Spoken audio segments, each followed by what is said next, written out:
Let's go and hit on the cameras. As you guys can see, I guess the triple camera setup on the OnePlus 9 and then the dual camera setup on the iPhone 11, both wide angle lens and ultra wide sensors.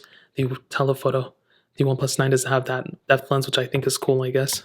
Now, I think the iPhone 11 hands down had one of the better cameras of, 20 and 19, and even going into 2020. I mean, this camera was extremely good, and it's still really good. 4K at 60 on the back, 4K at 60 on the front, and the colors are great. You can see, I mean, this is horrible lighting, but I think overall this camera is a solid camera. It's definitely not perfect, but it gets the job done. And another big thing with a lot of apps, Snapchat, Instagram, the apps on the iOS side are more optimized for their cameras.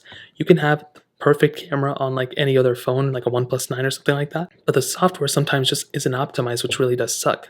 This camera, and notice this, look how fast it is to zoom in and out. I want you to notice that. Look how seamless, it's so smooth, right? Now let me show you something on the OnePlus 9. So first of all, I don't want to knock this camera right out the gate. I mean, it's a very good camera. You have 8K capability on the back. Still only 1080p on the front, which I think is very weird. And I think photos, videos, everything is going to be great. I think the autofocus is a little weird. And also look at this UI. Why is it so glitchy? You know what I mean? Like you can see from my DSLR right here how smooth it is. Why is it on this camera that it's so glitchy? I never understood that. I think the photos and everything are going to be fine. The ultra-wide sensor works perfectly fine as well. But here's the main thing to keep in mind. Look at how glitchy it is to zoom in and zoom out. So look at this. If I go ahead and zoom in and zoom out, like it's just not as smooth as the iPhone 11. You can see it was just so glitchy. You can see that, right? Let me go and try a little bit slower.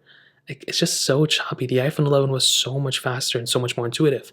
And that's the bigger problem. I think the camera on this lens is probably good. I think low light is not that amazing. But the UI just isn't my cup of tea, and I'm not a huge fan of it. So OnePlus needs to push out an update to fix this.